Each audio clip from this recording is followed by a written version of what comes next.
हरि रस की कीमत कहीं न जाए, हरि रस साधु हाट समाए। लाख करोरी मिले न के, जिस ही परापत तिस ही दे।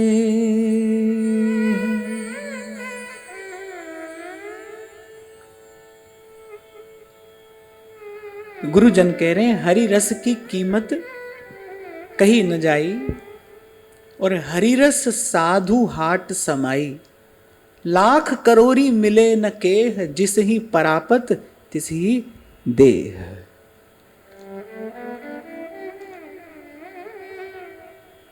कभी बहुत पहले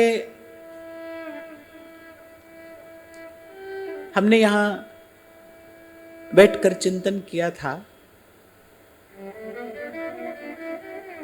कि आखिर ये मन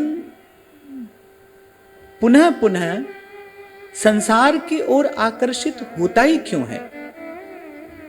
बहुत सुनते हैं, बहुत समझते हैं, प्रयास भी करते हैं, पर कह रहे हैं कि साखी शब्दे बहुत सुना, पर मिटा न मन का दाग।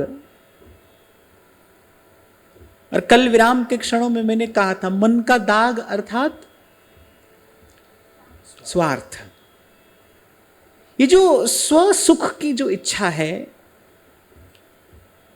विषय का चिंतन है, संसार की ओर जो आकर्षण है, ये कहते सुनते समझते आखिर मिटता क्यों नहीं। मिटा न मन का दाग,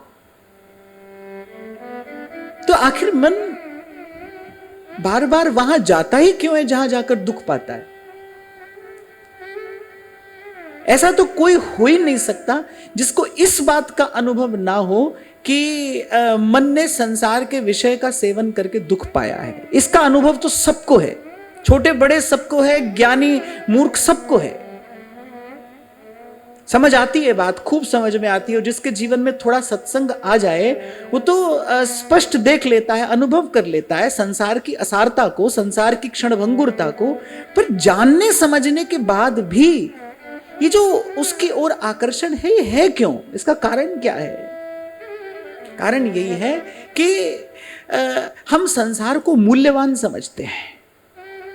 हमारे मन में, हमारी बुद्धि में संसार का कुछ मूल्य है। कभी जब हम वृंदावन महिमा गाते हैं तो उसमें एक भाव कहते हैं, रसिक दे कोटि मुक्ति पग पेल। कुछ ऐसा मिल गया है भीतर से कि उसके सामने अब वो संसार का भोग तो क्या, वो मुक्ति को भी कुछ नहीं गिनते।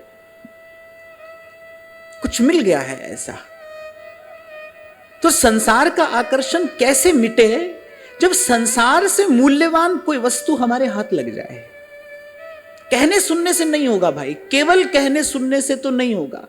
इसीलिए कह रहे हैं हरि रस की कीमत कहीं न जाई,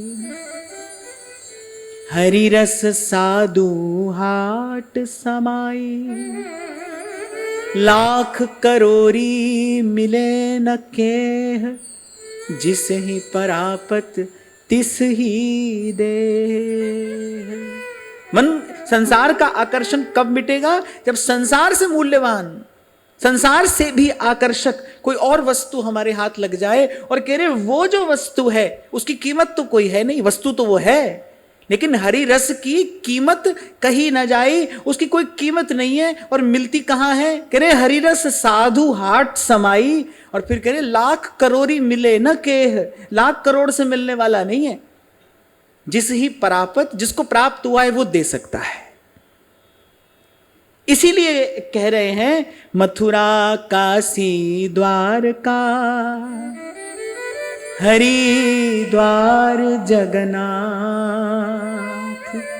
साधु संगति हरि भजन बिन, कछु न आवे हाथ। विषय का चिंतन छोड़ो, ये उपदेश करने वाला स्वयं विषय का चिंतन करता है, इससे बड़ी विडंबना और क्या होगी। ये दिखाता है कुछ, ये कुछ संकेत करता है कि भाई नायम आत्मा प्रवचनेन लभ्यो न मेधया और न बहुना श्रुतेन, न बहुना श्रुतेन।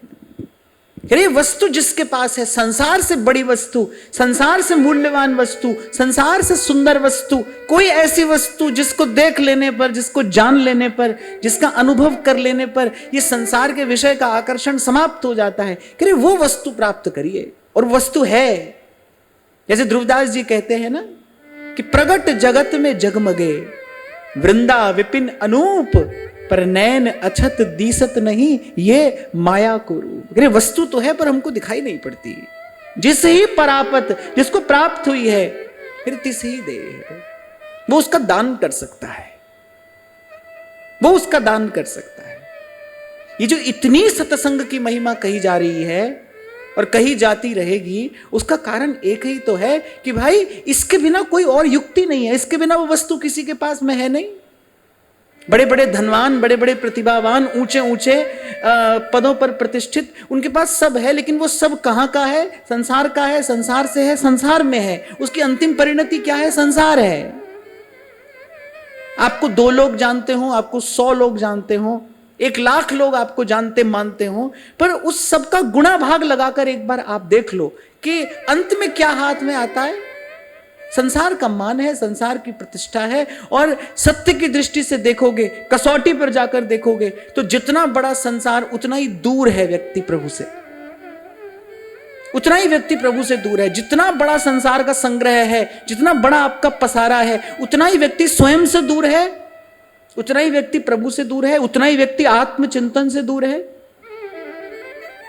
ये तो बड़ी सीधी सी बात है ना, सीधा सा गणित है ये तो, कि मेरे जीवन में अगर 2 संबंध हैं तो मुझे उन 2 संबंधों को समय देना पड़ेगा, क्योंकि संबंध तो समय मांगते हैं ना।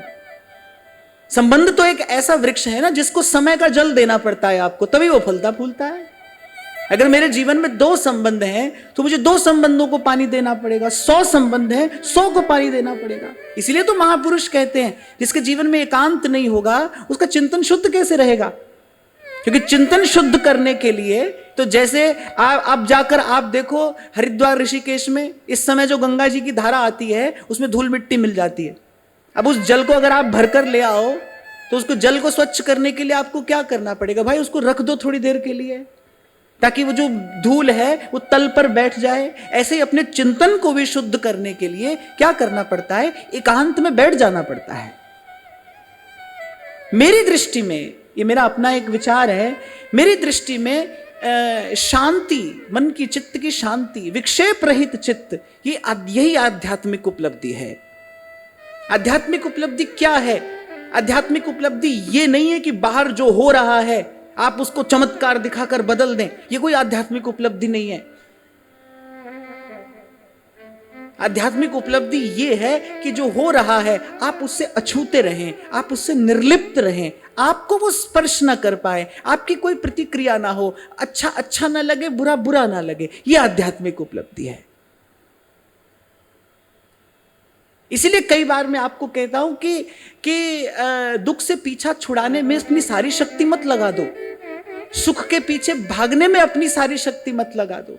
प्रयास करना है तो सुख दुख से न्यारे होने का करिए, सुख दुख से पार चले जाने का। आता रहे सुख दुख, आप इससे अलग हो जाएं, क्योंकि आप ऐसा हो सकते हैं, आप इससे अलग ही हैं। चेतन अमल सहज सुख राशि, इसी अभ्यास की बात भगवान ने गीता जी में कही है। यही अभ्यास करना है आपको। किसी ना किसी की बात सुनकर आपको अपनी मान्यता देनी पड़ेगी, मानना पड़ेगा। बस मानने से ये यात्रा आरंभ हो जाती है। इसीलिए कहते हैं प्रथम जो सेवऊ गुरु के चरण है। भाई कोई आपके जीवन में ऐसा होना चाहिए ना जिसकी बात को आप बिना क्यों क्या कैसे के मान लें। कोई तो आपके जीवन में एक ऐसा हो जिसकी बात में आपको कोई संशय ना हो, जहां पर आपको भरोसा हो, जहां पर आपको विश्वास हो। मैं एक बात अपनी ओर से कहना चाहता हूं, जिन लोगों के जीवन में विश्वास नहीं है किसी पर भी, कुछ लोग ऐसे होते हैं वो किसी पर भी विश्वास नहीं कर पाते, इतना संशयग्रस्त उनका चित्त होता है, इतना भारी विक्षेप उनके मन में होता है, वो भीतर से इतने दुर्बल होते हैं कि वो किसी पर भी विश्वास नहीं कर पाते, और विश्वास के अभाव में जीवन कठिनतम हो जाता है, कठोरतम हो जाता है। कोई तो आपके जीवन में ऐसा हो जहां जाकर आप बिल्कुल निर्भर हो जाएं, निश्चिंत हो जाएं। हाँ, और ऐसा संग बड़भागी पाइए, ऐसा संग बड़भागी पाइए। इसी की बात हम कल कह रहे थे कि संगति कीजिए संत की जिनका पूरा मन, जिनका पूरा मन। बहुत संसार की खटपट अगर उसके जीवन में हुई तो आपको शांति का दान कैसे करेगा। और मैं तो पहले भी कई बार कहता आया हूं कि भाई यहां पर या तो काला है या सफेद है, बीच में कुछ नहीं है, बीच में तो भ्रम ही भ्रम है, बीच में तो और उलझन है। इत व्यवहार ना उत परमारथ। क्या अर्थ है इस पंक्ति का? बड़ा गंभीर अर्थ है।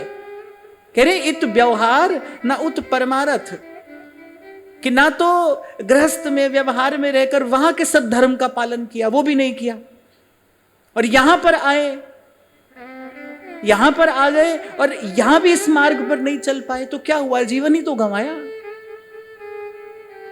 महाभारत में तो आरंभ में ही ऐसा लिखा है कि सब आश्रमों में सबसे श्रेष्ठ गृहस्थाश्रम है, सबसे श्रेष्ठ है गृहस्थाश्रम, ऐसा महाभारत में लिखा है, ऐसा शास्त्र का भी मत है, ऐसा अनुभवी जनों ने भी कहा है। कहीं पर भी रहिए, पर आप देखिए कि जहां भी आप है वहां पर आप पूरे मन से तो हो, जिनका पूरा मन, वहां ईमानदारी से निष्ठा से रहकर आप अपने कर्तव्य का पालन तो करते हो, तभी तो कुछ हाथ आएगा। धर्म ते बिरति। कोई किसी पेड़ पर लगा हुआ कोई वृक्ष का फल नहीं है वैराग्य, जो आप जाओगे और तोड़ लाओगे, कल नहीं था और आज आ गया, ऐसा नहीं होगा। ये जो वैराग्य है, जिसकी बात भगवान अभ्यास के साथ कर रहे हैं, अभ्यास हेतु कौन्तेय वैराग्येण च गृह्यते, ये जो बात भगवान कह रहे हैं, कोई पेड़ पर लगा हुआ फल थोड़ी है कि आप जाओ आपने तोड़ लिया और किसी ने आपके सर पर हाथ लगा, लो आप बैरागी हो गए। कल आप रंग बिरंगा कपड़ा पहनते थे, आज आपने एक रंग का पहनना शुरू कर दिया तो आप बैरागी हो गए। कल आप कहीं रहते थे, आज आप कहीं रहने लगे तो आप बैरागी हो गए। ऐसा तो होगा नहीं, नहीं होगा। कान खोलकर सुन लेना, ऐसा नहीं होगा। ऐसी भूल मत करना, किसी की बात में नहीं आना, किसी के जैसा हो जाने से भी वैराग्य नहीं होगा, किसी के जैसा हो जाने से नहीं होगा। कैसे होगा? कह रहे धर्म का पालन करने से होगा। धर्म ते बिरति, धर्म ते बिरति, वहां से होगा।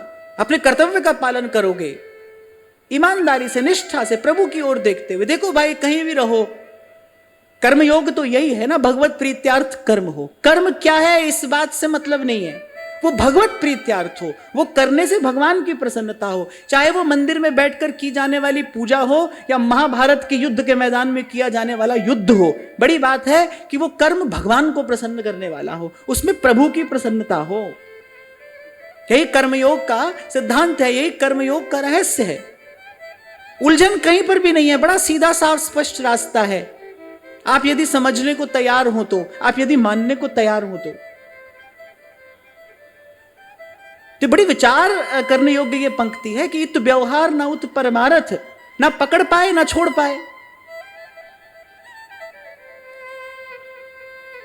अरे कम से कम व्यवहार को साध कर भी विरक्ति की ओर मुड़ा जा सकता है। आप ईमानदारी से, निष्ठा से व्यवहार करोगे, धर्म का पालन करोगे, कहीं पर भी रहकर करो, वो आपको संसार के विषय से उपरति की ओर ले जाएगा। यही तो धर्म का फल है। क्यों भगवान कह रहे हैं यतो धर्मस्ततो जयः, जहां धर्म है वहां जय है, जहां धर्म है वहां श्री कृष्ण है, जहां श्री कृष्ण है वही जीवन की जय है। क्यों है श्री कृष्ण धर्म के साथ? क्योंकि धर्म पालन के लिए आप और मैं मनुष्य बने हैं, और धर्म पालन का फल मैं फिर कह रहा हूं, अगर आप गृहस्थ में भी हैं और आप गृहस्थ धर्म का पालन भगवत प्रीत्यार्थ करते हैं, आप गृहस्थ धर्म का पालन सब कुछ सहते हुए ईमानदारी और निष्ठा के साथ करते हैं, तो उसका अंतिम परिणाम वही है विरक्ति, आंतरिक विरक्ति, सहज वैराग्य, जिसको संत अपनी वाणी में कहते हैं, रे मन ऐसे कर संन्यासा, जत की जटा जोग को मज्जन नेम के नखन बढ़ाओ, ऐसा ऐसा ऐसा सन्यास, ऐसा सहज वैराग्य। हाँ, सुख तो वैराग्य से ही है, सुख तो वैराग्य में ही है, वैराग्य से ही है। वैराग्य अर्थात जब आप अछूते हो जाएं, निर्लिप्त, अछूते। इसलिए मैंने कहा आध्यात्मिक उपलब्धि ये नहीं है कि आप चमत्कार दिखाने में समर्थ हो गए, होना कुछ था आपने कुछ का कुछ कर दिया। ये नाटक चेटक दिखाने में आप समर्थ हो जाए, कोई सोचे कि मैं बहुत बड़ा सिद्ध हो गया। आध्यात्मिक उपलब्धि तो ये है जो संसार के दुख सुख से अछूता हो जाए, जो इसके तत्व को, इसके रहस्य को जानकर इससे मुक्त हो जाए। यह आध्यात्मिक उपलब्धि है, निर्लिप्त हो जाना, निर्द्वंद। 5वें अध्याय में भगवान कहते हैं यो न द्वेष्टि न कांक्षति, निर्द्वंदो, जो निर्द्वंद हो जाए, मस्त मगन, कुछ छू नहीं पा रहा है उसको, सुख पाए फूले नहीं और दुख पाए बिल लाए, ऐसा हो जाए। जो कभी कभी ऐसा लगता है ना कि हम जहां हैं, वो ध्यान से सुनना, कभी कभी ऐसा लगता है कि हम जहां हैं, हमको कहीं ना कहीं भीतर ऐसे लगता है कि भाई हम कहीं और होते तो शायद बहुत अच्छा कर लेते, और इस कल्पना में हम अपने वर्तमान को, इस कल्पना में हम उस समय को, उस अवसर को व्यर्थ ही अपने हाथ से गंवाते रहते हैं। कोई कहीं भी है भाई, वो वहीं पर रहकर जीवन सिद्धि की ओर बढ़ सकता है, इसमें कभी भी कोई संशय नहीं था और कभी भी कोई संशय नहीं है। तो ये तो आप कभी सोचना ही नहीं कि ऐसे नहीं है तो वैसे होकर हम भजन कर लेते। आप कहीं भी हो, कोई परेशानी नहीं है, कोई उलझन है ही नहीं, बड़ा सीधा स्पष्ट मार्ग है। At the end of the day integrity is the most important factor. ईमानदारी, honesty is the best policy. आप जो कर रहे हैं वो आप निष्ठा से करिए, प्रभु को सामने रखकर करिए। आपका लक्ष्य प्रभु हो। मैंने कहा ना, मंदिर में बैठकर की जाने वाली पूजा हो या महाभारत के युद्ध के क्षेत्र में लड़ा जाने वाला युद्ध, दोनों ही भगवद उपासना है। यदि आपका लक्ष्य पवित्र है तो, यदि आपका मार्ग सत्य का मार्ग है, सत्य मार्ग है, कुछ भी पूजा है, कुछ भी उपासना है। आपने कहीं पढ़े होंगे ये 3 शब्द, वर्क इज वर्शिप, कर्म ही पूजा है। और मैं तो इस पंक्ति से बहुत सहमत हूं। मतलब मुझे लगता है कि हमारी उपासना ऐसी ही हो जो पूजा को कर्म न बनाए, कर्म को पूजा बनाए। अभी कुछ दिन पहले हम बात कर रहे थे ना, कभी कभी इतने अभ्यस्त हो जाते हैं हम सेवा आदि के भी, वो भी कर्म बनकर रह जाता है, हम यंत्रवत करते चले जाते हैं। जहां जहां जाऊं तुम्हारी सेवा, तुम सा ठाकुर और न देवा। और फिर आपको याद दिलाऊं भाई, कांटे से ही कांटा निकलेगा। ये जो कांटा गड़ गया है भीतर, हाथ नहीं आ रहा है, ये कांटा कांटे से ही निकलेगा। कई बार कहता हूं ना आपको, विचार से ही बंधन है, विचार से ही मुक्ति है। ये जो कांटा गड़ा है ना, ये आकर्षण का, विषय का जो आकर्षण है, ये कांटा कांटे से ही निकलेगा। सेवा करिए, सेवा करिए, हरि नाम से नेह पले तो पालिए। भाव शक्ति लगाइए नाम जप में।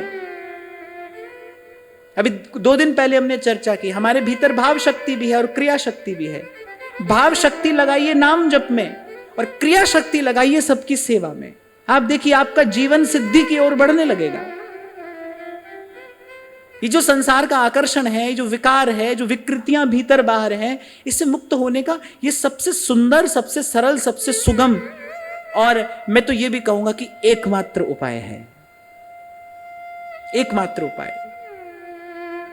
बहुत सारे युवा लोग कभी लिखकर प्रश्न करते हैं, कभी कैसे अपनी बात मुझ तक पहुंचाते हैं। मैं इसीलिए कहता हूं भाई, अभी शरीर में शक्ति है, अभी शरीर में शक्ति है, और अभी वो जो क्रिया शक्ति है वो भाव शक्ति से एक होने को तैयार नहीं है। वो स्थिति कुछ और होती है। तो इसलिए जब तक शरीर में शक्ति है, उस शक्ति का सदुपयोग करिए, सेवा करिए। सेवा करने से जो ऊर्जा उत्पन्न होगी वो आपको भाव की दृष्टि से सबल करती चली जाएगी। इसलिए बार बार आपको भी कहा जाता है, अगर आप गृहस्थ में भी हैं, किंचित भी अपने मन में अभाव मत लाइए कि हम वहां होते तो बहुत अच्छा कर लेते। ऐसा करने से सबसे पहली भूल तो हम क्या करते हैं, हम भगवत विधान का अनादर कर देते हैं। भाई प्रभु का विधान है और वो मंगल भवन है, उन्होंने हमें सबसे उत्तम स्थिति में रखा है। आपके लिए जो सबसे उत्तम है वही आपके पास में है, ऐसा विश्वास हो आपके जीवन में, तभी तो प्रभु के नाते सब कार्य कर पाएंगे आप। प्रभु के नाते सब कार्य करने से पहले प्रभु से नाता हो ना। प्रभु से नाता किसका होगा? प्रभु कौन सा नाता स्वीकार करते हैं? कह रघुपति सुन भामिनी बाता, मानहु एक भगति करी नाता। सब सिद्धांत एक दूसरे से जुड़े हैं, एक ही की तरफ ले जाते हैं। हम कहते हैं भगवान के नाते सब काम करना है, पर पहले भगवान से नाता हो ना। और भगवान से नाता क्या है? भगवान कह रहे भाई हम तो एक ही नाता मानते हैं। कह रघुपति सुन भामिनी बाता, मानहु एक भगति कर नाता। मैं नहीं कह रहा हूं, कोई नहीं कह रहा है, भगवान कह रहे हैं। ये भगवान का श्रीमुख वाक्य है, मानव एक भगति कर नाता। और भक्ति क्या है? मैंने आपसे कुछ पिछले सत्र में हमने चर्चा की थी। भक्त क्या होता है? किससे बना है भक्त? भाग। हे प्रभु मैं आपका हूं, सर्व विधि में आपका हूं, मैं हर विधि आपका हूं, जैसा हूं भले बुरे सो तेरे आपका हूं, आपके नाते सब कर रहा हूं। और एक और बात, ये एक संत के मुख से मैंने सुना, बात अच्छी लगी, अपने पास रख ली, और फिर भगवत कृपा से एक दो बार जीवन में इसका अनुभव भी हुआ।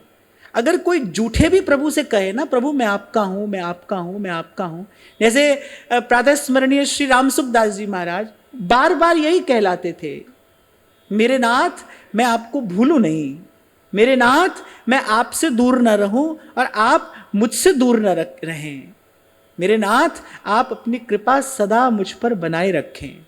मेरे नाथ, ये जो शब्द है ना, इसमें कितनी आत्मीयता है। मेरे स्वामी, मेरे नाथ, जैसे मीरा अपने पदों में बार बार कहती है, हमारा धनी, मेरे स्वामी, मेरे नाथ।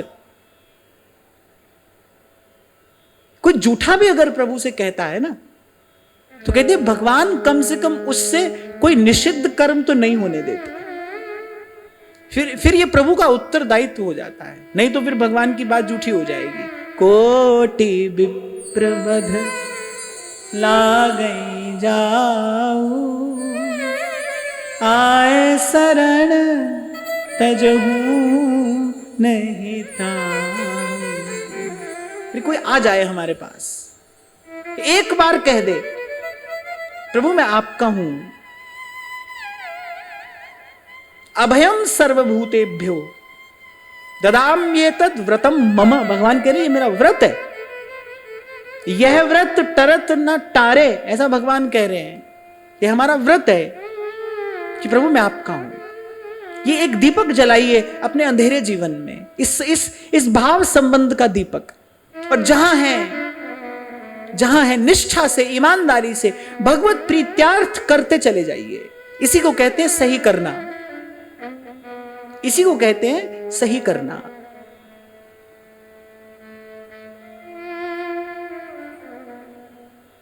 और ये जो विमल विवेक है, आपको मैं निवेदन ये कर रहा था कि भाई ये इतनी जो सत्संग की महिमा कही जा रही है और कही जाती रहेगी, क्योंकि यही एक बात कहने योग्य है, यही कीर्तनीय है। गुण गाने योग्य कौन है? श्री चैतन्य महाप्रभु कहते हैं कीर्तनीय सदा हरि ही। भगवान और भगवान के भक्तों का यश यही कीर्तनीय है, यही गाने योग्य है। इसी से भीतर बाहर निर्मलता, पवित्रता का प्रसार होता है।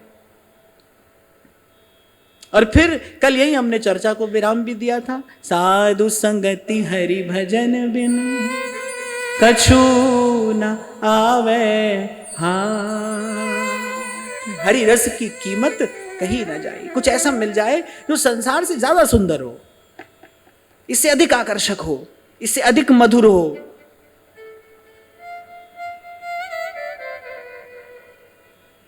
और ऐसी वस्तु है तो सही, है यही है, प्रगट जगत में जगमगे है, पर संतों के पास में है, भक्तों के पास में है।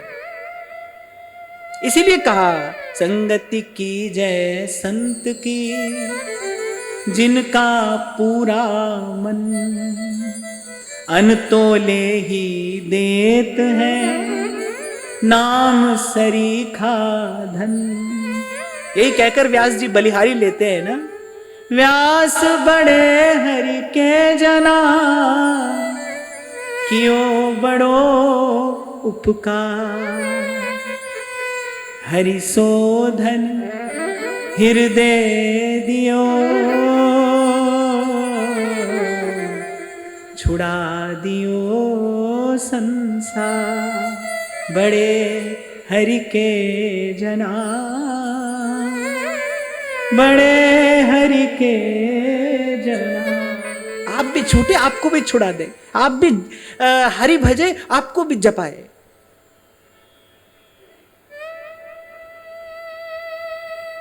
फिर कहते हैं साधु संग अंतर पड़े, यह मति कबहू न हो। कहे प्रभु कभी ऐसी हमारी मति ऐसी विमुख ना हो जाए कि हम संतों से दूर हो जाएं। उसका कारण बताते हैं, कह रहे साधु संग करना, फिर एक और बात कह रहे पर सावधानी से करना। साधु के सत्संग ते थर थर कांपे दे। अरे कहीं कहीं पर भय भी अच्छा है, भय भी अच्छा है। तभी गोस्वामी जी कह रहे भय बिनु हो ही ना प्रीति। भय भी अच्छा है, कहीं कहीं पर डरना भी चाहिए। कह रहे जब संत की सेवा में जाओ तो कह रहे अपराध से डरना। साधु के सत्संग ते थर थर कांपे दे, कबहू भाव कुभाव ते मत मिट जाए सने। फिर कहीं अभाव या कुभाव से जो सहज स्नेह है कहीं कहीं वो ना मिट जाए। ये बात तो श्री कबीर जी प्रभु से कह रहे हैं, प्रभु भय लगता है मुझे, आप इसलिए मुझ पर ऐसी कृपा करना। आपने संत दिया है, आपने सत्संग दिया है, तो उसके सेवन की योग्यता भी देना। कहने वाला कहता है जिंदगी दी है तो जीने का हुनर भी दे दे। इस जन्म और मरण के मध्य में समय तो संसार में बहुत लोग गंवा देते हैं, बिता लेते हैं, गंवा देते हैं, कुछ भी कह लो, पर जीवन जीना सबको थोड़ी आता है। तभी नारद जी भक्ति सूत्र में कहते हैं मत संगस्तु दुर्लभ हो। पहले तो दुर्लभ है, पर मिल भी जाए करे अगम्यो। ये बड़ी पते की बात कह रहे हैं, कह रहे अगम्यो, कह रहे उसकी महिमा जानने में ही नहीं आती। व्यक्ति अपनी चंचल मति के कारण, व्यक्ति अपने अस्थिर मन के कारण बार बार उनसे विमुख हुआ डोलता है, बार बार यहां वहां जाता है, बार बार अपने मन में अभाव लाता है, क्योंकि वो उसकी महिमा नहीं जानता। आज यहीं से तो मैंने बात आरंभ की ना कि भाई क्यों मन जाता है बार बार संसार की ओर, क्योंकि हमको अभी वो बड़ा मूल्यवान लगता है। एक बात बिल्कुल पक्की है, मनोवैज्ञानिक सत्य है कि मन की दृष्टि में जिसका मूल्य अधिक होगा मन उसी के पास जाएगा। मैं हूं, आप हूं, कोई भी हो, ये मनोवैज्ञानिक सिद्धांत है कि मन की समझ में, मन की दृष्टि में जिसका मूल्य अधिक है मन उसके पास में जाएगा। आपको कभी एक उदाहरण दिया था मैंने कि सोने का सिक्का, चांदी का सिक्का, दोनों आपके आगे कर दिए जाएं, बोले एक ले लो,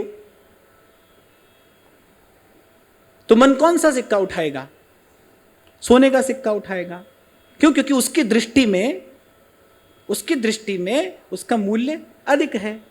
अब जब उसने उठा लिया तो बताने वाले ने बताया कि ये जो चांदी का सिक्का है ये देखने में ही चांदी का है, ऐसे तो प्लेटिनम का था, पर वो जानता नहीं था ना उसका मूल्य क्या है। उसकी दृष्टि में जो मूल्यवान है वो उसी के पीछे जाएगा, उसी का चिंतन करेगा। इसीलिए इस स्थिति से घबराइए नहीं, इस स्थिति को समझिए, इस स्थिति से बचने का प्रयास मत करिए, इस स्थिति को समझिए। भाई किसी व्यक्ति के पास हमारा मन क्यों जा रहा है बार बार?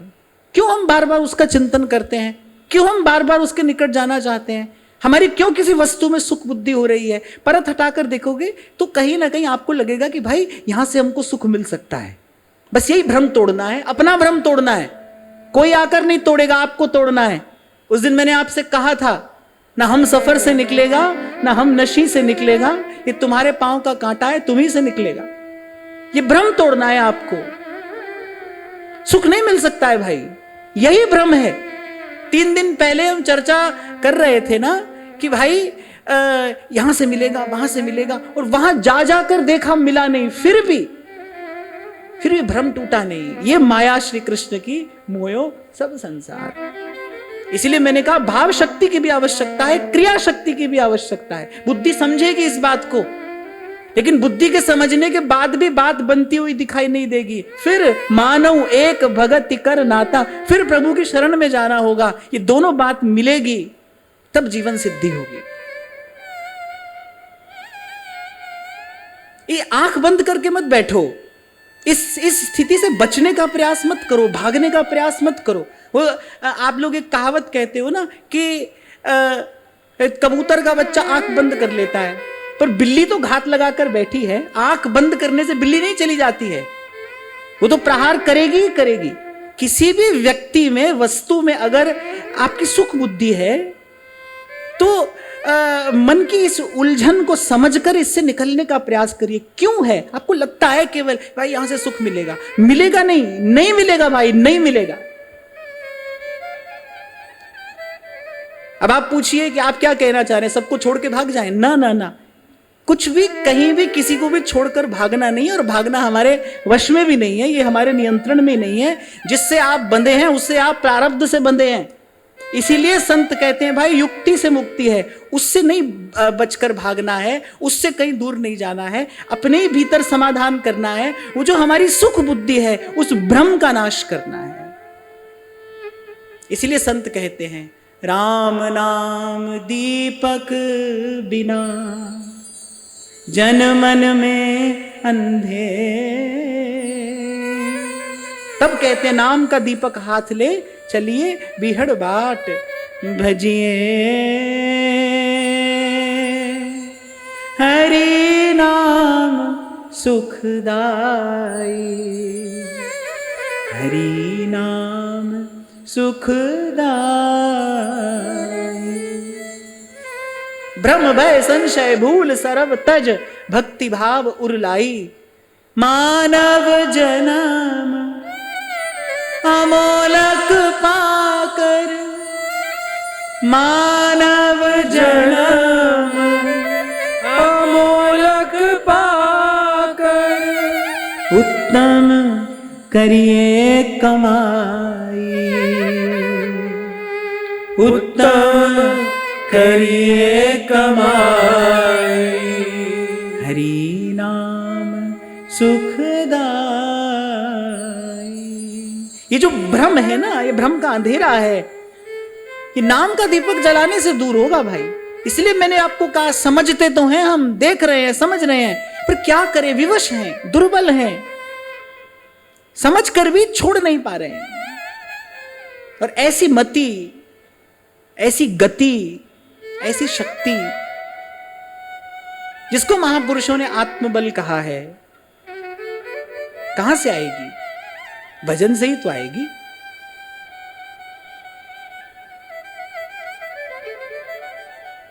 और मैं तो आपको नित्य कहूंगा भाई, ये बात मैं आपको नित्य कहूंगा कि कहने से नहीं होगा भाई, करने से होगा।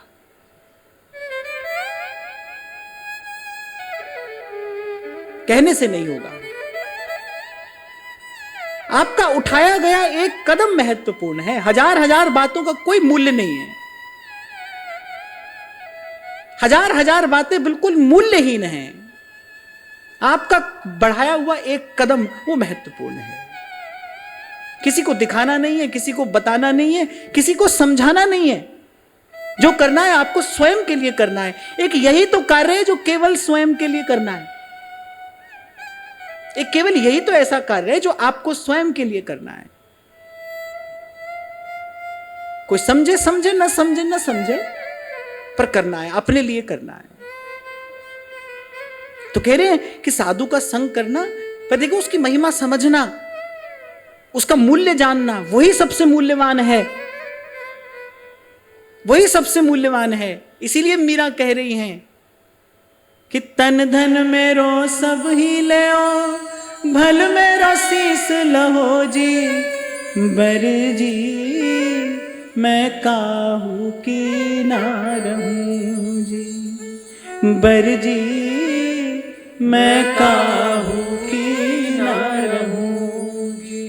ये आज की सारी बात मैंने केवल इसलिए कही कि हमारे जीवन में ये पाठ हमको खुद को पढ़ाना है, खुद को पढ़ाना है।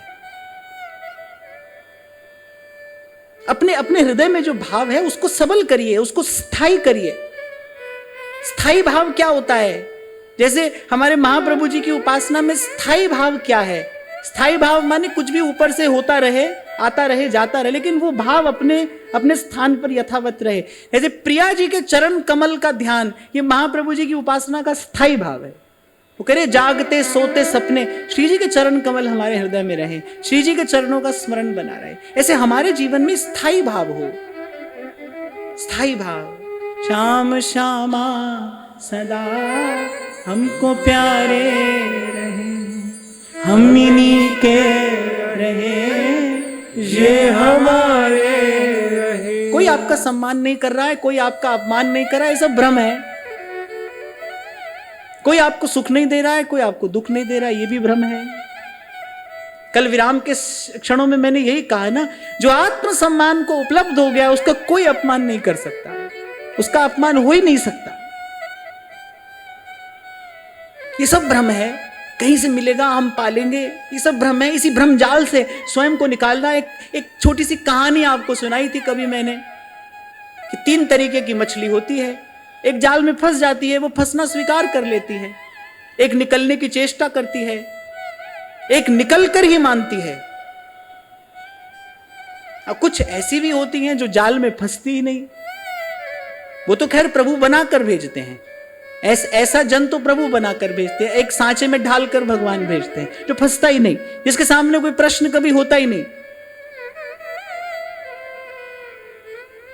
पर इस फंसने को स्वीकार मत करिए। मैंने कई बार आपसे कहा, द्वंद्व जीवन की सबसे बड़ी पीड़ा है। दुविधा ये मानव जीवन की सबसे बड़ी पीड़ा है। भ्रम मत रहने दीजिए अपने मन में, भ्रम का अंधेरा है, ठोकर खाएंगे आप। आज किसी ने मुझसे पूछा, कौन है पता नहीं, कि मेरे लिए ये जानना अति आवश्यक है कि आप मुझसे टेलीपैथी द्वारा बात करते हैं कि नहीं करते। तो मैं यहां आज सभी को कह देता हूं और भविष्य के लिए भी कह देता हूं, मैं किसी पैथी से किसी से बात नहीं करता, मैं केवल व्यासपीठ से बात करता हूं। मैं जो कहता हूं वो मैं यहां से कह देता हूं। मेरी जिम्मेदारी मेरी कहने की है। आप क्या समझते हैं ये मेरा उत्तरदायित्व नहीं है। आपका जो मन आए वो समझिए, आपका मन है जिस दिशा में जाना चाहे जाइए। मैं किसी विधि से किसी से कोई बात नहीं करता, मैं जो बात करता हूं यहां से करता हूं। इसीलिए सदा से आपको कहा, भाई किसी का कोई प्रश्न हो, कोई जिज्ञासा हो, यहां दे दीजिए। मुझे ठीक लगेगा, मुझे लगेगा कि कुछ अर्थ है उसका, तो मैं उस पर बात करूंगा, उसका उत्तर दे दूंगा। आपने लिखा है, ये आपका ये उत्तर है। मैं केवल व्यासपीठ से बात करता हूं। बैठ जाइए। और आपने ये भी लिखा है आगे कि मेरी माता एवं मेरे भाई को बताएं कि ऐसा है कि नहीं। मेरी तरफ से आप ही बता दें उनसे। और ये उत्तर है, सभी के लिए है, सभी को मिल जाएगा।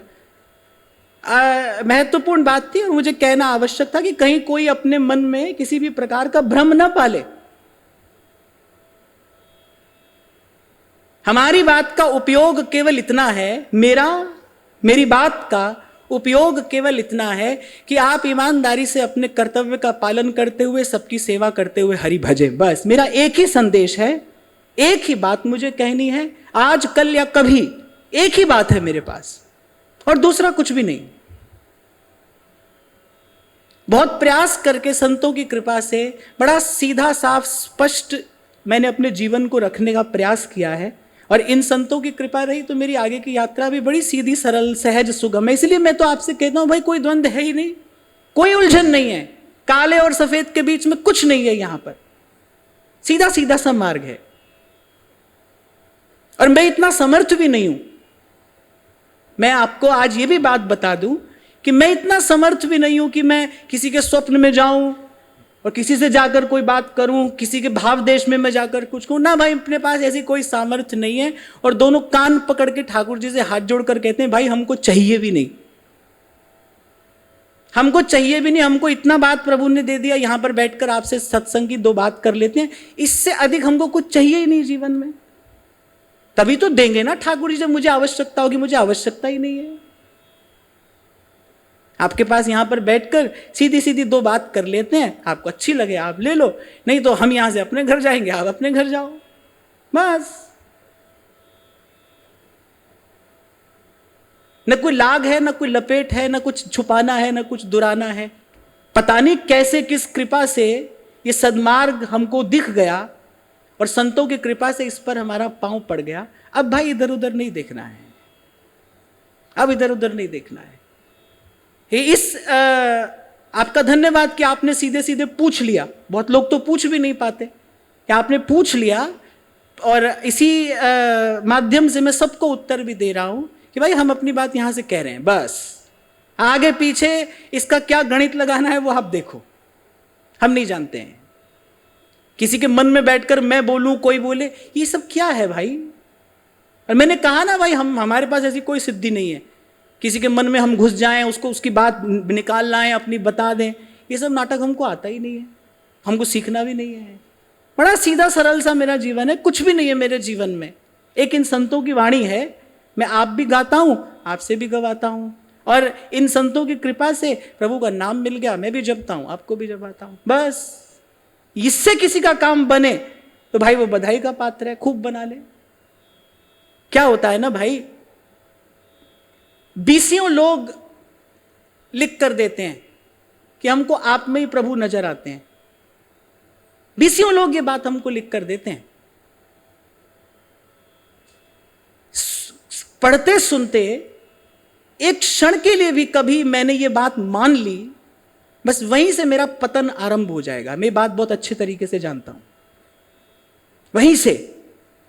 अरे मेरा आचार्य आज्ञा दे रहे हैं कि पारासर सुर इंद्र कलप कामिनी मन फंद्या, परे देह दुख द्वंद कौन क्रम काल निकंद्या। कौन बचाए यहां से, कौन बचाए। जो मैं बच जाऊंगा, मैं ऐसा करूंगा तो मुझे भी वही सब देखना पड़ेगा जो सबने देखा है। ये तो प्रकृति का हिसाब किताब है, सबके लिए एक जैसा है। बच के रहना है भाई इससे। और मैं तो कहूंगा मैं भी बच के रहूं, आप भी बच के रहना। इस सब की कोई आवश्यकता भी नहीं है भाई, इस सब की क्या आवश्यकता है। मैं किसी से टेलीपैथी से बात करूं, इसकी जीवन में आवश्यकता क्या है। सब प्रश्नों का उत्तर तो यहां सत्संग में मिल जाता है।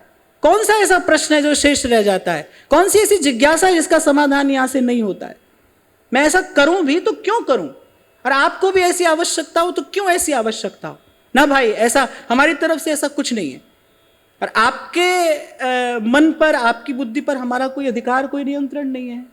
आपको जैसा समझ में आए आप ऐसा करिए।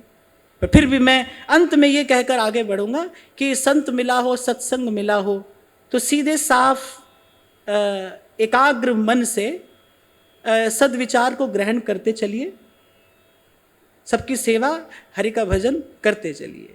श्री राधा रमण हरि गोविंद जय जय। श्री राधा रमण हरि गोविंद जय जय। राधा रमण हरि गोविंद जय जय। श्री राधा रमण हरि गोविंद जय जय। गोविंद जय जय गोपाल जय जय। गोविंद जय जय गोपाल जय जय। गोविंद जय जय गोपाल जय जय। गोविंद जय जय गोपाल जय जय। राम राम रटिबो करे, निस दिन साधुन संग। कहो जो कौन विचारते, नहीं लागत है रंग। सत्संगति के प्रत्येक पक्ष पर यहां संतों ने विचार किया है। सत्संगति की महिमा भी बताते हैं, फिर ये भी उदाहरण देते हैं कि नीम भी चंदन हो जाता है पर बांस बांस ही रहता है। और फिर यहां एक और बात कह रहे हैं, कबीर जी कह रहे हैं, मैं विचार करता हूं कि राम राम रटबो करे निस दिन साधु संग। संतों के साथ भी रहता है, राम राम भी करता है। कहो जो कौन विचारते, नहीं लागत है रंग। पर क्या ऐसी भूल हो रही है कि संतों के संग रहते हुए, हरि हरि कहते हुए, राम राम कहते हुए, कृष्ण कृष्ण कहते हुए भी नहीं लागत है रंग, उसको रंग नहीं चढ़ रहा है।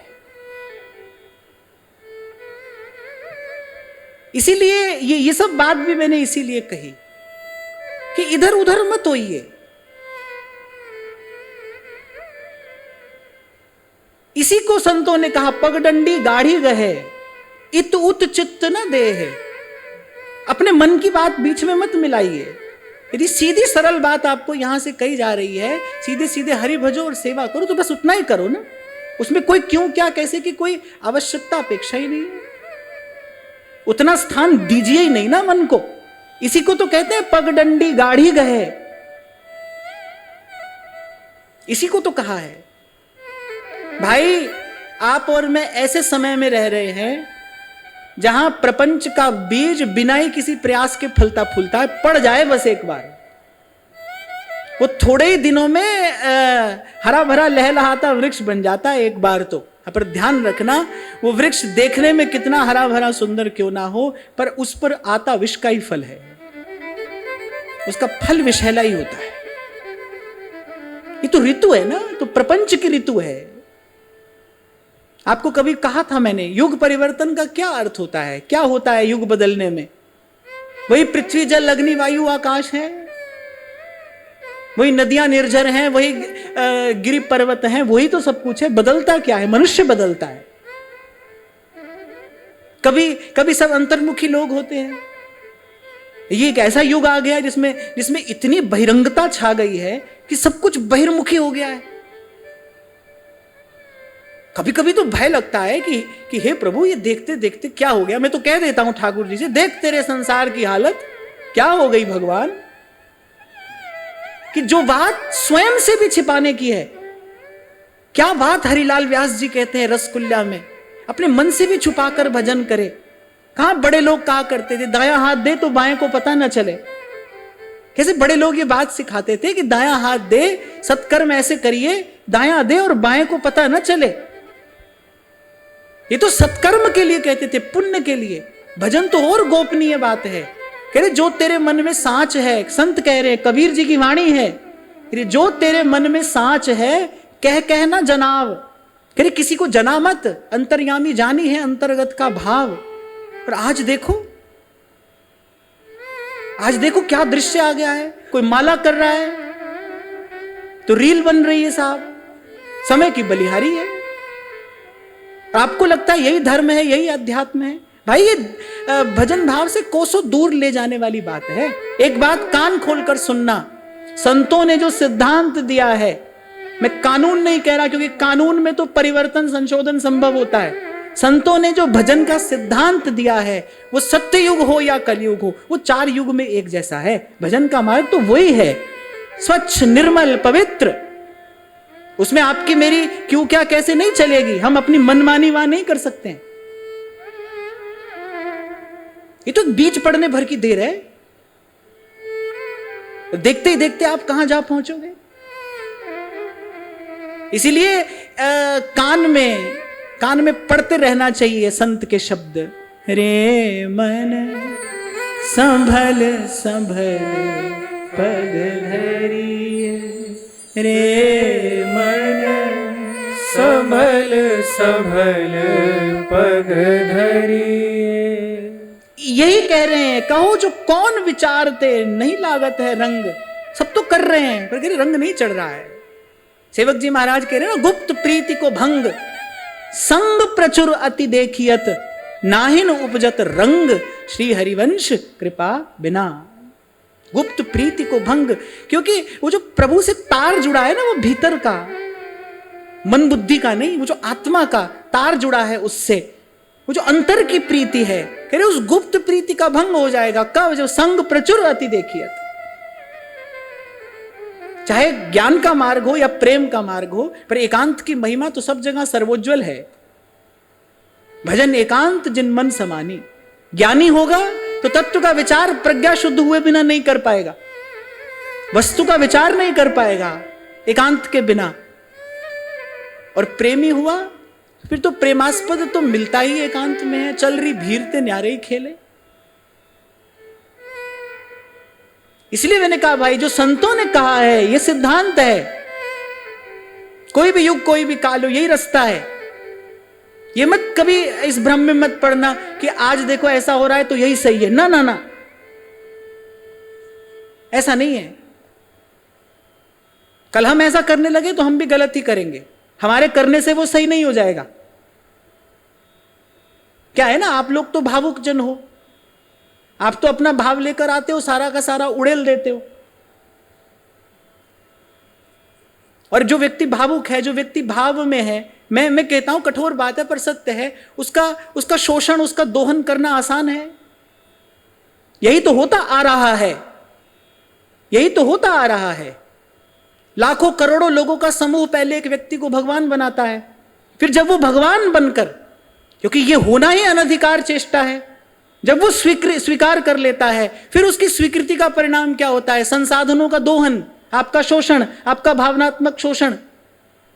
और क्षमा करना, मैं बहुत विनम्रता पूर्वक की बात कह रहा हूं, क्योंकि मुझे भी बड़ा लंबा रास्ता चल के अभी जाना है, कि ऐसा करने से किसी वर्ग की हानि नहीं, ऐसा करने से सारी मानवता की हानि होती है। ऐसा हो जाए तो सारी मानवता की हानि है। 2 दिन पहले यही तो मैं आपसे कह रहा था कि भाई अगर दुकान चल रही है तो फिर खाली बेचने वाला दोषी नहीं है ना। कोई गलत वस्तु अगर बिक रही है दुकान में तो खाली बेचने वाला दोषी नहीं है ना, खरीदने वाला खरीद भी तो रहा है।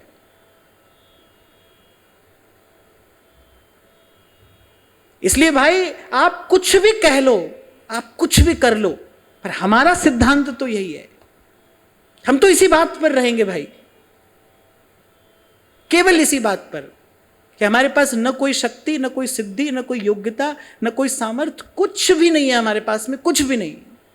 संतों की बात है, आपको आकर गाकर सुना देते हैं, बस केवल इतना ही। यही तो कारण है, सत्संग होता है लेकिन अपने मन के भ्रम जाल के कारण रंग नहीं चढ़ता है, नहीं चढ़ता है। और इसी से आपको मुक्त कराना ये मेरा प्रयास है। कितना सफल हो ये प्रभु जानते हैं, पर मैं अवश्य चाहूंगा कि आप इस भ्रमजाल से निकलिए, सीधे सीधे प्रभु के नाम को पकड़िए। हमारी बात का महत्व केवल जीवन में इतना ही हो कि भजन में आपका दिन दिन अनुराग बढ़े, बस बस। मैं तो आपको अपनी बात तो मैं आपको यही कहूंगा कि भाई हमको बहुत सर पर बैठाने की आपको कोई आवश्यकता नहीं है। मैं तो आपको कहूंगा ये जो आप कहना सुनना हो रहा है, और कोई ऐसा नहीं कि मैं आप पर कोई उपकार कर रहा हूं, ऐसा भी नहीं है। सत्संग तो मेरे लिए भी है, आपके लिए भी है, ये तो हमारे लिए है ना। इसका परिणाम, इसका प्रसाद केवल इतना हो कि आपके मेरे जीवन में दिन दिन छिन छिन भजन के प्रति अनुराग बढ़े, नाम में हमारी प्रीति बढ़े, हमारा भगवत विश्वास प्रबल हो, सुदृढ़ विश्वास हो, हमारी श्रद्धा उज्जवल हो। मैं तो बार बार आपको कहता हूं, आप एक एक व्यक्ति माध्यम बने इस लोक में, इस संसार में पवित्रता और निर्मलता का संचार करने का, प्रसार करने का।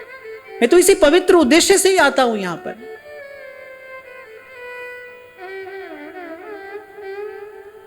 मुझे संतों की कृपा से ये कहने में कोई संकोच नहीं है भाई, हमारी भूख तो मिट गई, हमारी भूख तो मिट गई। मुझे तो प्रभु ने कृपा करके तृप्ति का अनुभव कराया है, और बलिहारी प्रभु की है, प्रभु की कृपा की, ये मेरे आचार्य की, गुरु की कृपा है। अब तो मेरे जीवन में यही संकल्प है, एक पवित्र संकल्प है, और उसमें भी घी इन संतों का ही डाला हुआ है। महाराज जी के लिए मैं विशेष रूप से कहूंगा। मैं तो अभी गुरु पूर्णिमा वाले दिन भी तो आपसे कह रहा था कि मुझे तो कभी कभी ऐसा लगता है, कोई क्षण तो ऐसा होता है, मुझे लगता है कि कोई खींच कर ले जाएगा मुझे किसी ऐसे एकांत में जहां से मेरा लौट कर आना शायद संभव ना हो, पर फिर भी इस संकल्प में कोई घी डालता है तो वो ऐसे संत हैं हमारे। भाई मैं इनसे बेईमानी करके कहां जाऊंगा, मैं आपसे बेईमानी करके कहां जाऊंगा। जमीन भी उसी की है, आसमान भी उसी का है, कहां जाएंगे हम।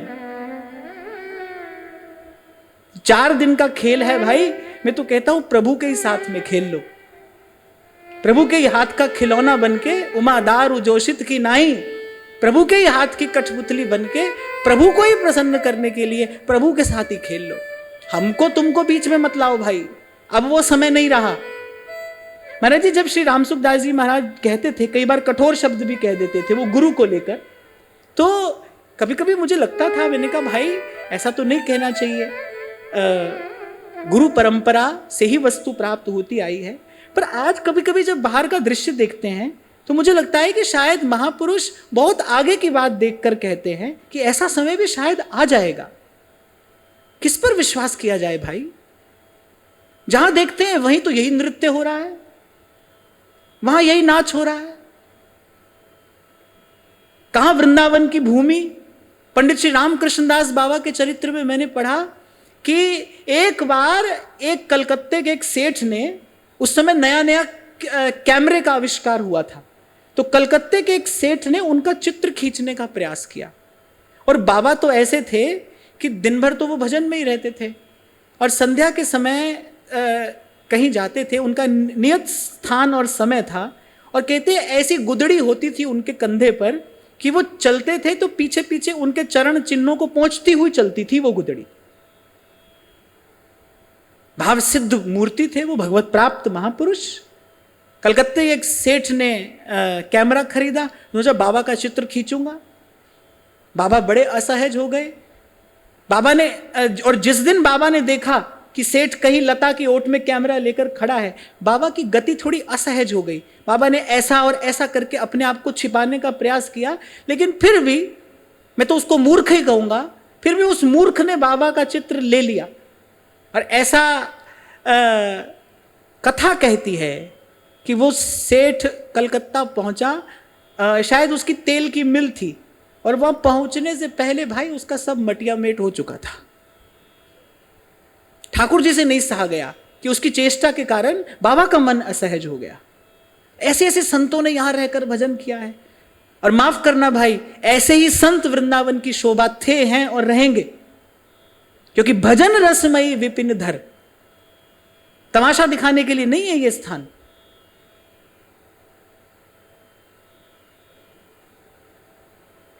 और मैं कह रहा हूं कम से कम आप और मैं तो इस व्यापार में शामिल ना हो, अपने आप को तो कम से कम हम इससे बचा कर रखें। इसी कारण भजन भी हो रहा है, सत्संग भी हो रहा है, पर रंग नहीं चढ़ रहा है। संतों ने इसका विचार किया, भाई ढूंढो क्यों नहीं चढ़ रहा है रंग। कहीं ना कहीं स्वार्थ है, और बिन सतगुरु जाए नहीं मन ममता का दार। फिर आगे कह रहे हैं, मन दिया कहूं और ही तन साधुन के संग। मतलब मन दिया कहीं और ही, हिडन एजेंडा है आपके मन में, कुछ है छिपा हुआ भीतर। एक शायर कहता है बड़ी अच्छी बात, कहता है दिल में है ख्वाहिशे हूरो जन्नत। सब कर रहे हैं क्यों? मरने के बाद जन्नत में हूर मिलेगी। कह दिल में है ख्वाहिशे हूरो जन्नत, और जाहिर में शौके इबादत। लाख चेहरा सही चांद जैसा, पर दिल के कालों से भगवान बचाए। लाख चेहरा सही चांद जैसा, पर दिल के कालों से ऊपर वाला बचाए। दिल में है ख्वाहिश है हुरो जन्नत, उसकी दृष्टि तो कहीं और है ना, वो तो कहीं और देख रहा है। खूब खूब लिपा पोती करो, खूब माला तिलक सजाओ।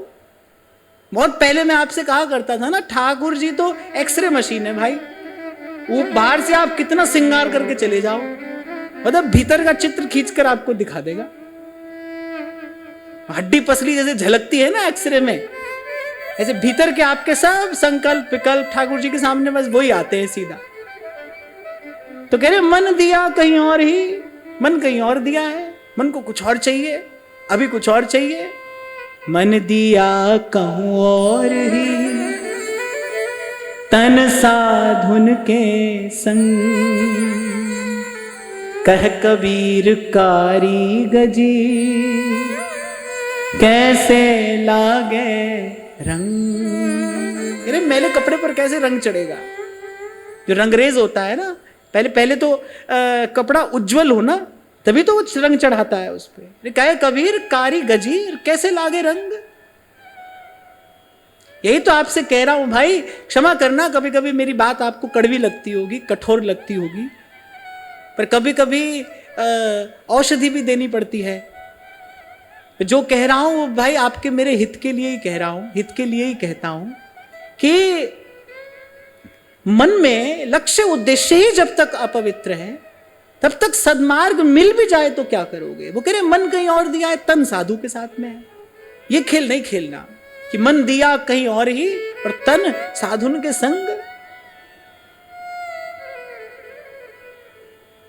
मैं तो विराम का क्षण आते आते नित्य आपको यही बात कहता हूं भाई, बड़े भाग्य से अवसर हमारे हाथ आया है, हमको महाप्रभु जी मिल गए। कितना सीधा, कितना मधुर, कितना सरल, कितना सरस मार्ग हमको हमारे आचार्य की कृपा से मिला है कि हमको अपने सहज स्वरूप से अलग जाकर कुछ भी नहीं करना है। हम प्रेम स्वरूप हैं और प्रेम की ही हमारी उपासना है, हित की यहां उपासना, केवल प्रेम ही करना है। जो पशु पंछी का भी सहज स्वभाव है, कह रहे हित अनहित पशु पंछियों जाना।